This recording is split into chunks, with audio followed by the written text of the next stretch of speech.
جی بسم اللہ الرحمن الرحیم. میں اور میری تحریر. الحمدللہ خداوند تعالیٰ نے مجھے بھرپور نعمتوں اور صلاحیتوں سے نوازا ہے. ساتھ ہی والد اور والدہ دونوں کی طرف سے انتہائی محبت اور شفقت بھری زندگی ملی. تہذیب و اخلاق سے مزین خوشگوار ماحول ملا. دنیاوی تعلیم کے ساتھ دینی تعلیم و تربیت ملی. مالک حقیقی نے 5 بہنیں ایک بھائی عطا کیا. ازواجی زندگی کے لیے خوبصورت، خوش مزاج، سلیقہ مند، باشعور، تعلیم یافتہ شریک حیات صغرا خاتون کی شکل میں ملی. 3 ہونہار بیٹیاں ندا زہرا، ثنا زہرا اور حنا زہرا، اور بیٹا سید اون عباس عطا کیا.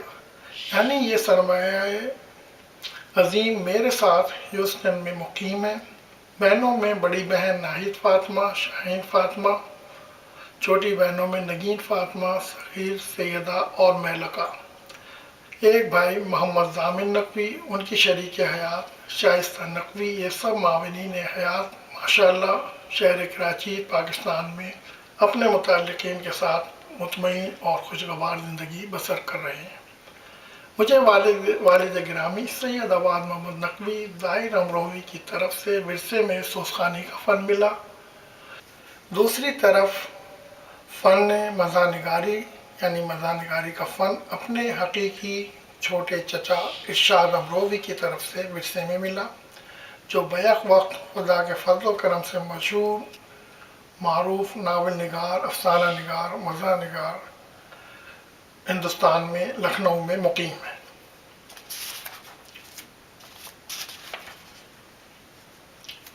یہ سچ ہے کہ سینس آف ہیومر خدا نے مجھے عطا کیا.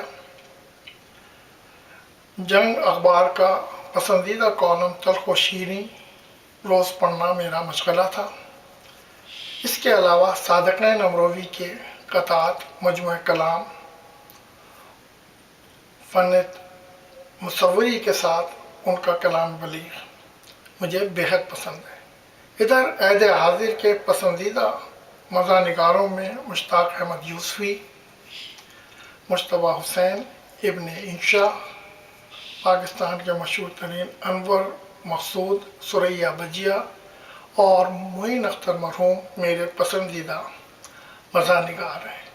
اور ساتھ ہی میرے آئیڈیل میرے چچا ارشاد امروہوی، جن سے میں نے لکھنا سیکھا.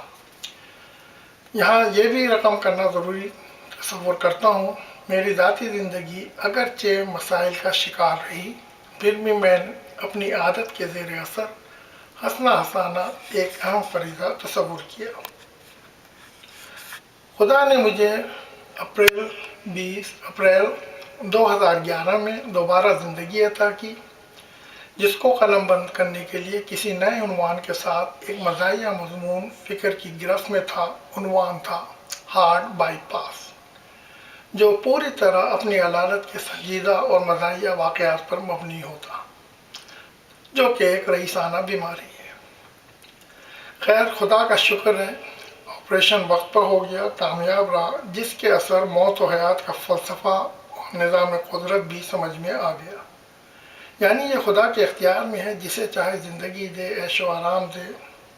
اس کے لیے ہم بچپن سے ہی عقائد کے بہت مضبوط رہے، کیونکہ 14 معصومین کے ماننے والے ہیں. دوران علالت جو روم نمبر کے اعداد تھے، انہوں نے ہمارے عقیدے کو مزید تقویت بخشی. جس کمرے میں ہم آپریشن کے لیے داخل ہوئے، اس کا نمبر بھی 14 تھا. ساتھ ہی ہم 5 بائی پاس سے گزرے، کیونکہ ہم پنجتن پاک کے نہ صرف ماننے والے ہیں، ان کی اولاد میں سے ہیں. اسی طرح دل کا آپریشن دل مطمئن کے ساتھ ہوا اور کامیاب رہا. جس کے بعد جو ریکوری روم ملا، اس کا نمبر 527، جس کا ٹوٹل کیا جائے تو 14 ہوتا ہے. ادھر دل کی کیفیت بھی عجیب سی تھی. پھر آپریشن کے موقع پر جو آئی سی یو یونٹ ملا، اس کا نمبر 12 تھا، جس نے ایسے موقع پر 12 اماموں کی یاد دلائی. اور جناب ہم کو آپریشن کے بعد گھر جانے کی اجازت ملی تو وہ 12 اپریل تھی۔ آخر یہ سب کیا ہے؟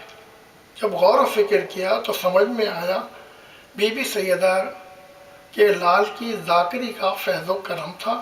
پھر دوسری طرف عزیز و اقارب، چاہنے والے، دوست احباب، مقربین کی دعاؤں کا ہجوم بھی ہمارے وجود کا حصار کیے ہوئے تھا، وہ بھی امریکہ جیسی جگہ میں جہاں موت بھی آئے تو سنڈے میں آئے تاکہ لوگ شرکت کر سکیں۔ آخر میں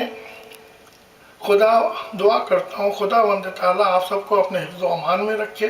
اس مزاحیہ مجموعے کی کامیابی، اشاعت، شہرت، مقبولیت کے لیے بھی آپ سب کی دعاؤں کا طلبگار ہوں۔ ساتھ ہی امید کرتا ہوں کہ قائرین کے دلچسپ مطالعے کے بعد بلند ہونے والے قہقہوں سے آپ لوگوں کی تفکرات سے بوجھل وجود تر و تازہ ہو سکیں گے، ساتھ ہی خوشگوار سانس لے سکیں گے۔ ویسے ہنسنا ہنسانا ایک صحت بخش ٹانک کی حیثیت رکھتا ہے۔ اجازت، اخیر ادنیٰ غلام، آباد نقوی۔